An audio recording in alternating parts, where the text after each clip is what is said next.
Aujourd'hui, on va parler de la Surface Go de Microsoft. Ça fait un petit moment que j'ai envie de vous en parler. On va enfin pouvoir avancer sur la question. Alors, on va tester. On a la souris qui va bien avec. On a le stylet qui est juste là. On a bien évidemment le clavier Surface signature type cover pour Surface Go qui est juste là. Et on a à l'intérieur le Saint Graal. Oh la vache, c'est lourd. La Surface Go. Donc ce qu'on va faire, c'est qu'on va l'ouvrir, on va regarder ce qu'il y a à l'intérieur, on va regarder comment elle marche, on va regarder ce qu'on peut faire avec et puis on va se poser la question si on doit acheter une tablette, j'aime pas trop le terme, dans la mesure où on doit acheter ce type de format. Est-ce qu'il vaut mieux aller sur une Surface Go ou sur un iPad? À mon avis, la réponse est presque toute trouvée. On va voir. Avant toute chose, j'ai reçu un énorme carton de Philips avec plein de choses à l'intérieur. Allons voir ce qu'il y a dedans. Alors, qu'est-ce qu'on a à l'intérieur? Un petit message. Attention d'Aurélien, bonjour, bienvenue dans notre communauté You. Voici nos Basic You afin de vivre une nouvelle expérience lumineuse connectée. Bonne découverte. En espérant te voir le 6 ou 7 octobre à Paris pour notre escape game Follow the Light. L'équipe Philips Hue. Merci Philips Hue. Alors, qu'est-ce qu'on a à l'intérieur? Un joli sac Philips Hue. Qu'est-ce que c'est que ça? Je pense une lampe connectée. On étudiera ça plus en détail un peu plus tard. On a ici, hop, sa petite sœur. Ça, c'est cool. On a ici un starter kit. Avec des ampoules Philips Hue. Ça, c'est génial. Ça, c'est quoi ça? Là, ça doit être des LED à mon avis. LED, ça c'est quoi? Sensiblement la même chose, à vérifier. Ensuite, ça c'est des accessoires pour piloter, je suppose. La même chose, des accessoires, tac, motion sensor, cool. Et on a un stylo Philips Hue. Merci Philips Hue. On va donc se concentrer maintenant sur la Surface Go. J'en ai déjà parlé il y a quelques temps, lorsqu'elle a été annoncée.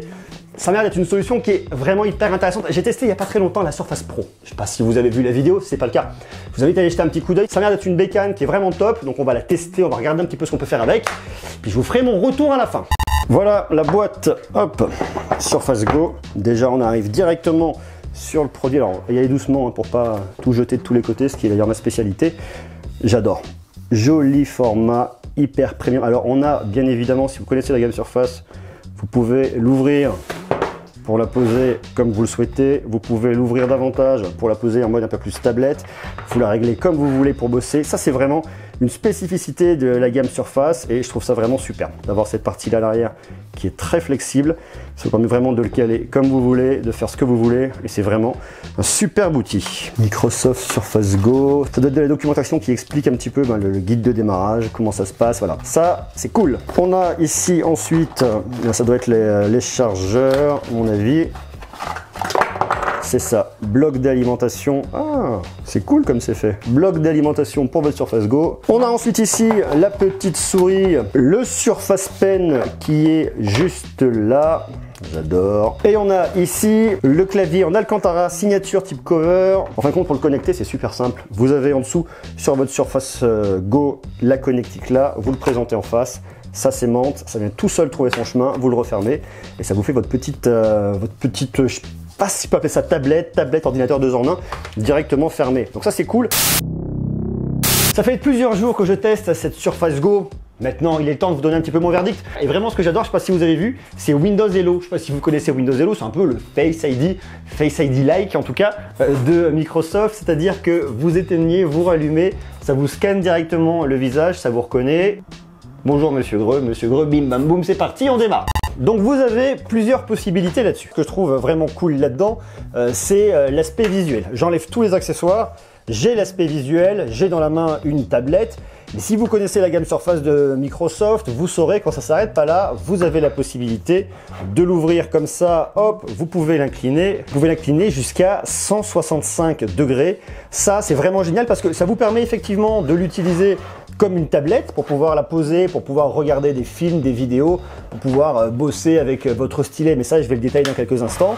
Mais ce qui est aussi super, c'est que lorsque vous voulez dessiner, que vous vous mettez dessus, vous le positionnez vraiment en bas et vous pouvez dessiner de façon plus naturelle, sans qu'il soit posé complètement à plat, ou tout de suite ça va être un petit peu moins sympa. Vous mettez l'angle que vous voulez grâce au pied. Et ça, pour moi, c'est vraiment génial. D'autant plus que vous avez un cadre qui est entièrement fait en magnésium, donc hyper quali, hyper léger, très robuste. Rien que pour ça, j'adore. Le design, je trouve vraiment sublime. La caméra à l'arrière, on va le détailler aussi d'ici quelques instants. Le logo ici, Microsoft, que je trouve super, extrêmement facile à manier, à manipuler, à ouvrir. Ça sent la robustesse, ça c'est quand même plutôt cool. Ça, c'est le point positif pour le design. Maintenant, le point un peu négatif pour le design lorsque je regarde comme ça, lorsque vous l'ouvrez, hello, hello, monsieur Greux, c'est les grands contours noirs, les grandes bordures noires. C'est une problématique technique pour vous permettre d'insérer les différents capteurs en haut, pour insérer votre caméra et pour avoir une proportionnalité. Bon, là-dessus, il n'y a pas de système d'encoche. De toute façon, les encoches, ça serait compliqué sur une tablette parce que vous pouvez la tourner dans différents sens et avoir différentes configurations. Ça ne serait pas particulièrement adapté. S'il doit y avoir un point négatif, d'un point de vue purement esthétique, ça reste quand même ce grand contour noir. Parce que c'est vrai que sinon, j'ai globalement rien à lui reprocher. En plus, ce que je trouve vraiment cool sur cette Surface Go, vous avez votre connectique qui est où? Qui est là pour la recharger. C'est la connectique propriétaire de Microsoft, mais en plus, et ce qui est vraiment bien, ils vous ont intégré ici un port en USB type C. Alors, à quoi ça va vous servir? Ça va vous servir par exemple à connecter des petits travel dock lorsque vous allez être en déplacement. Typiquement, là je vous emprunte, je vous ai présenté l'autre jour, c'est le travel dock de Targus. Vous le prenez, vous le pluguez directement là-dessus en USB type C, et là vous avez toute une myriade de connectiques avec du port VGA qui est ici, avec du HDMI, donc vous pouvez vous câbler un moniteur extérieur, un vidéoprojecteur. Vous avez aussi de l'USB type C, un port Ethernet, enfin il y a pas mal de choses. Donc ça permet vraiment d'étendre les possibilités avec cet outil, et ça en tout cas, franchement, c'est super cool de l'avoir mis là-dessus. Autre point qui est extrêmement positif selon moi, c'est la présence du port jack. Lorsque vous voulez brancher un casque, je sais que le port jack disparaît énormément, mais je trouve ça vraiment bien que Microsoft l'ait laissé là-dessus. Ça, c'est aussi un point très positif, merci Microsoft. Sinon, vous retrouvez sur le côté ici vos petits boutons pour monter, baisser le volume, votre bouton ici pour l'allumer et pour l'éteindre, et bien évidemment ici, le petit endroit pour venir brancher votre clavier signature type cover. Justement, ce clavier, parlons-en. Vous avez en option le clavier Surface type cover. C'est un accessoire qu'il faut acheter en plus, et c'est à mon avis un des points faibles de cet objet. Lorsque vous achetez votre Surface Go, vous avez votre tablette qui est là toute seule et qui vous coûte, en version 64 Go plus 4 Go de RAM, 449,99 €, et en version 8 Go de RAM, 128 Go de stockage, ça c'est la version que j'ai ici, 599,99 €. Lorsque vous voulez l'utiliser, je dirais, dans la version la plus complète, il vous faut forcément acheter en plus le clavier qui vous coûte quand même la modique somme de 130 €. Enfin, le clavier, il est là, hein, parce que je vais vous le faire en démonstration dans quelques instants. En plus de ça, et ce qui est vraiment indispensable là-dessus, c'est d'acheter le petit stylet qui vous coûte quand même 110 €. Et à ça, vous rajoutez ensuite le petit mulot, la petite souris qui vous coûte 30 €. Je vous laisse faire le calcul. Vous rajoutez 110 €, vous rajoutez 130 € et vous rajoutez 30 € et vous avez un ensemble complet à 869,99 €. Mais malgré la question du prix, ça fonctionne vraiment très bien. J'ai testé il n'y a pas très longtemps la Surface Pro. J'étais vraiment extrêmement surpris parce que pour moi, c'était une découverte. Et là, c'est pareil. Bien trouver sa position toute seule. Alors effectivement, il faut l'ouvrir. Hop, paf, laf. Vous la posez comme ça. Vous avez ici votre petit clavier. Vous le relevez. Il se positionne tout naturellement. Ça, pour moi, c'est vraiment génial. Vous posez vos doigts dessus. Vous avez un petit angle. Ça vous évite de casser les poignets. C'est vraiment extrêmement génial. Ce clavier vient se fermer très facilement. Vous l'avez comme ça. Pour moi, c'est vraiment un accessoire qui est génial parce que d'une, ça vous le protège lorsque vous l'emmenez en déplacement. Hop, il est fermé, ça le met en veille, ça reconnaît qu'il a été éteint. Donc ça, c'est vraiment génial. Il y a une vraie protection. En plus, c'est vraiment très doux. C'est de l'Alcantara, c'est plutôt bien. Point positif, je vous dis, hop, vous le prenez, vous le posez, vous le mettez comme ça. Vous l'emmenez où vous voulez, vous faites ce que vous voulez. Et là, il devient un vrai ordinateur de bureau. Et ça, pour moi, c'est juste topissime. En plus de ça, vous avez un vrai retour sur les touches lorsque vous l'utilisez. Il est très agréable. Le côté extrêmement doux ici de l'Alcantara rajoute vraiment à la qualité du produit. Donc rien que pour ça, ce clavier, une fois de plus, est vraiment super bien. Et je vous le dis, il se manipule extrêmement facilement. Autre accessoire super cool, le stylet. Pour moi là-dessus, le stylet, c'est tout sauf une option. Il réagit extrêmement bien. Vous pilotez votre tablette extrêmement facilement. Alors après, on n'a pas la même précision que vous allez retrouver sur une Surface Pro. Néanmoins, pour une utilisation un peu standard, ça marche super bien. Il vous permettra par exemple de faire des petits dessins tout simples, vraiment sympa. Là typiquement, hop, je fais des petits coloriages à la cool. C'est pas quelque chose de très compliqué. On va pas avoir la même précision que sur la Surface Pro. Néanmoins, ça fera extrêmement bien l'affaire. Vous pouvez vous retrouver à écrire très facilement. Enfin, je trouve que pour moi, la qualité est là. Pour moi, là-dessus, j'ai vraiment rien à lui reprocher. Le stylet vous apporte aussi un confort pour naviguer sur le web. C'est vraiment un outil qui est très sympa, extrêmement réactif, hein. Ça va très vite. Pour la prise de notes, il marche super bien. Alors moi, j'écris extrêmement mal. Donc forcément, la qualité, vous allez dire, mais qu'est-ce que c'est que ça? Non, ça vient juste de moi. Ne m'en voulez pas, mais bon, c'est comme ça, on se corrige pas.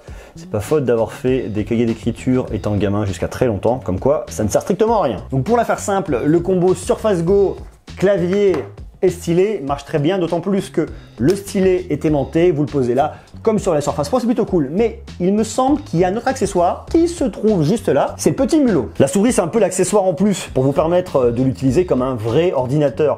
Vous avez votre souris, votre petite molette, bien évidemment, pour venir naviguer tout simplement. Bon, c'est très classique, clic gauche, clic droit, vous l'utilisez sur votre Windows 10 et ça marche extrêmement bien. D'un point de vue esthétique, elle est forcément moins sympa que celle que vous allez pouvoir retrouver sur la Surface Pro que vous allez venir plier en deux. Là, si vous amusez à la plier en deux, vous allez l'exploser. Mais bon, après tout, pourquoi pas, vous faites ce que vous voulez. Avec la Surface Go, on a donc un ordinateur, clavier, souris. On a donc également une tablette graphique, prise de notes avec votre stylet. Vous avez aussi juste une tablette comme ça, ce qui fait qu'au final, cet objet n'est pas du tout un objet classique, c'est vraiment un hybride. C'est un hybride entre un ordinateur, une tablette graphique, et au milieu de tout ça, c'est à vous de trouver votre utilisation. Mais là où le bas blesse un petit peu au niveau de cette bécane, c'est la puissance. Vous avez un processeur Intel Pentium Gold 4415Y. Alors, il fera l'affaire, franchement il fera l'affaire pour quasiment toutes vos tâches. C'est-à-dire que vous allez l'utiliser pour de la bureautique, pour aller sur Instagram, pour regarder des vidéos sur Netflix, sur YouTube, pour écouter de la musique avec Spotify ou autre, pour faire quelques petits jeux, mais vraiment pas gourmands. N'espérez pas faire tourner un Fortnite, un PUBG ou des choses comme ça là-dessus. Ça ne tournera pas, ça ne suffira pas. Mais pour tout ce qui va être utilisation bureautique, prise de notes, dessin, des choses comme ça qui vont pas être trop gourmandes, il ira parfaitement bien. Si vous avez besoin d'un regain de puissance, c'est là où effectivement la machine va être un petit peu plus limitée. D'autant plus qu'il y a deux configurations. Une configuration avec 4 Go de RAM et 64 Go de stockage. Attention, 64 Go de stockage, c'est pas du SSD. Et si vous voulez du SSD, il faut passer sur la deuxième configuration qui coûte 100 € de plus. 8 Go de RAM, 128 Go de stockage, c'est la version que je teste et franchement, s'il y en a une que je dois vous recommander, c'est celle-là. Elle est un peu plus chère, mais elle vous permettra d'aller un peu plus loin, de vous projeter un peu plus loin au niveau des années à venir. Un point qui est super génial là-dessus, c'est l'écran. Parce que l'écran, pour l'instant, je vous en ai pas encore parlé. Vous avez un écran de 10 pouces, c'est un écran PixelSense, 1800 pixels par 1200 pixels et il a 217 ppi. Au niveau de l'affichage graphique, c'est une Intel HD Graphics 615 si toutefois cette information vous intéresse. Lorsque vous voulez regarder des vidéos sur YouTube, la qualité est franchement bien, c'est hyper agréable. Et justement, point qui est extrêmement positif au-dessus, c'est la qualité du son. Vous avez des haut-parleurs stéréo à l'avant, un haut-parleur là et un haut-parleur là. Du coup, on a un côté un peu plus immersif. Justement, la puissance audio, on va aussi l'avoir du côté du casque. Il y a un très gros volume à l'intérieur. Alors bon, on va pas forcément chercher à pousser à fond. Je trouve qu'il y a du volume. Il y a vraiment beaucoup de volume à l'intérieur du casque. En plus de ça, la qualité est là. Le rendu est plutôt hyper correct. Il y a un énorme volume au niveau du casque, mais aussi très bonne qualité. Donc ça, c'est aussi un point qui est extrêmement positif parce qu'au final, cette tablette, parce que là, on est en version tablette, elle va vous servir pour le côté un peu entertainment, pour aller regarder des films, pour regarder des séries, pour aller sur YouTube, pour écouter aussi de la musique. Donc c'est très important, il ne faut pas négliger cet aspect-là pour vraiment profiter d'une expérience assez immersive. Le fait d'avoir les deux haut-parleurs à l'avant, c'est un point qui est très positif.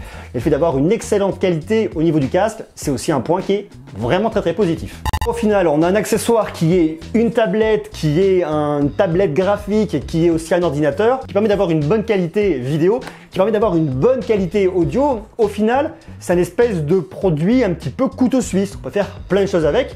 Oui, et justement, à qui se destine ce produit? Et ça, à mon avis, c'est le point le plus intéressant.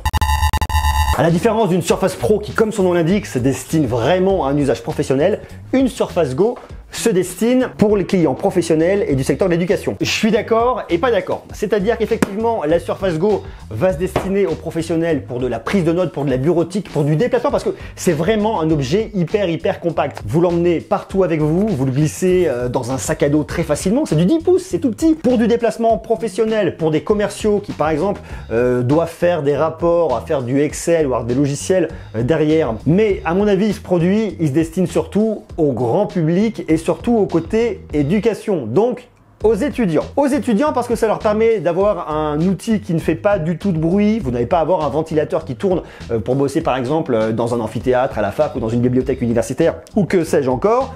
Donc extrêmement silencieux, tout petit format, vous l'emmenez partout avec vous.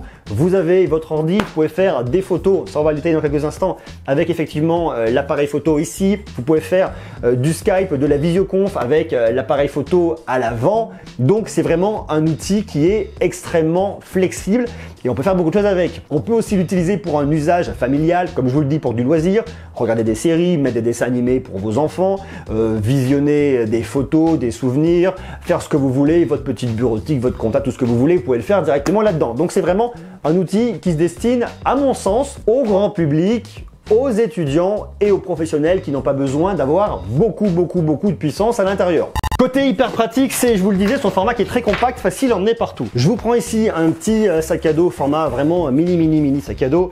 Vous la glissez dedans, vous fermez, vous l'emmenez où vous voulez. Mais j'ai même piqué un sac à ma femme. Ça se glisse extrêmement facilement. Et là, ça illustre vraiment le côté très pratique, portatif. Vous le glissez partout, vous en faites ce que vous voulez. Et c'est en ça vraiment que cette Surface Go est super intéressante parce que c'est un ordinateur, tablette, hybride que vous pouvez emmener partout avec vous.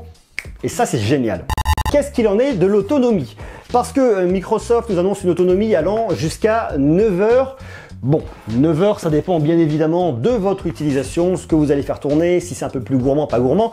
Moi, j'utilise 7 heures sans problème. Je ne l'ai pas utilisé 7 heures non-stop comme ça, à taper. Donc mon test, effectivement, n'est pas forcément le même que celui de Microsoft, où j'imagine qu'il doit avoir des process de test un petit peu différents. Mais tout mis bout à bout, j'arrive à peu près à 7 heures d'utilisation sans avoir aucun problème. Donc ça, c'est vraiment bien parce que lorsque vous êtes une fois de plus en déplacement, que vous travaillez à droite, à gauche, que vous n'avez pas forcément la possibilité de recharger, 7 heures, c'est quand même une bonne autonomie. Et qu'en est-il de l'OS dans tout ça? Vous avez un Windows 10, mais vous avez surtout un Windows 10 en mode S. Alors, quelle grosse différence par rapport à Windows 10? Je dirais que la grosse différence de Windows 10 en mode S, je dirais que la grosse différence de Windows 10 en mode S va se situer au niveau du Microsoft Store. Toutes les applications que vous allez pouvoir installer sont des applications qui ont été validées par Microsoft. Donc vous n'allez pas pouvoir installer d'applications d'éditeurs tiers dans la mesure où vous êtes avec le Windows 10 en mode S. Si vous voulez les installer, il faut switcher de Windows 10 en mode S à Windows 10. Par contre, il sera strictement impossible de faire machine arrière. À l'avant, vous avez une caméra de 5 mégapixels qui vous servira surtout pour faire des visioconf, des appels Skype. Et franchement, ça marche plutôt bien. À l'arrière, vous avez une caméra de 8 mégapixels qui marche plutôt pas mal. Vous avez dessus du HDR que vous pouvez activer, désactiver. Vous avez quelques petites options ici. Vous pouvez régler vos proportions, vos nombres de mégapixels. Il y a pas mal de petites choses. Bon, c'est une petite caméra pour venir faire quelques photos, je dirais souvenirs, des choses comme ça pour illustrer, mais c'est pas du tout une caméra complètement ouf. Vous pouvez filmer jusqu'en 1080p et une fois de plus, ça fera très bien l'affaire. Vous avez également du Bluetooth 4.1 et vous avez la possibilité de rajouter une carte micro SD pour venir rajouter en stockage et ça, c'est plutôt cool. Pour moi, cette Surface Go, elle a deux usages principaux. Le tout premier, ça va être effectivement de la bureautique. Ça peut aussi être de la bureautique plus pour des étudiants, pour venir travailler, et aussi de la bureautique à titre professionnel. Et je pense notamment à une flotte de commerciaux. Vous baladez avec ça dans votre sac, ça prend pas beaucoup de place, c'est très pratique, c'est extrêmement flexible, et ça pour bosser, c'est aussi un excellent outil. Et ça nous emmène au deuxième usage qui est le côté loisir. Pour regarder des vidéos, de la musique, de l'audio, tout ce que vous voulez, ça marche très bien. Pour résumer, la Surface Go, c'est un petit peu le chaînon manquant chez Microsoft. Il y a les gammes Studio, Book, Laptop, Pro et maintenant il y a la gamme Go qui est la gamme d'entrée de gamme, en tout cas la gamme de démarrage dans cette gamme Surface, qui est un produit que je trouve vraiment très bien. Si je devais avoir un point négatif, ça serait un petit peu le fait de devoir acheter tous les accessoires les uns après les autres. Ça coûte quand même relativement cher. Par contre, la qualité est là. Je trouve que le produit est super. La Surface Go est extrêmement compliquée à comparer à une tablette parce que c'est pas du tout son ADN. Une tablette, c'est une tablette. On peut lui rajouter des accessoires, mais une tablette reste une tablette. La Surface Go est un ordinateur, est un hybride qui est extrêmement polyvalent et on peut faire beaucoup de choses avec. Néanmoins, si vous devez l'acheter, je vous invite à aller sur la version 8 Go de RAM, 128 Go de stockage avec un vrai SSD si vous voulez pas être limité dans le temps. Ça vous coûtera un peu plus cher. Par contre, vous serez pas déçus. Et d'ailleurs, si elle vous intéresse, cette Surface Go, vidéo, je vous ai mis un lien en bas dans la description. Et maintenant, à vous de me dire ce que vous en pensez. J'attends tous vos commentaires. Dites-moi comment vous les trouvez. Est-ce que vous avez déjà eu des produits de la gamme Surface de Microsoft? Est-ce que vous trouvez qu'avec cette Surface Go, Microsoft va dans le bon sens? Marquez-moi tout ça et on en parle directement en bas dans les commentaires. Portez-vous bien. Ciao!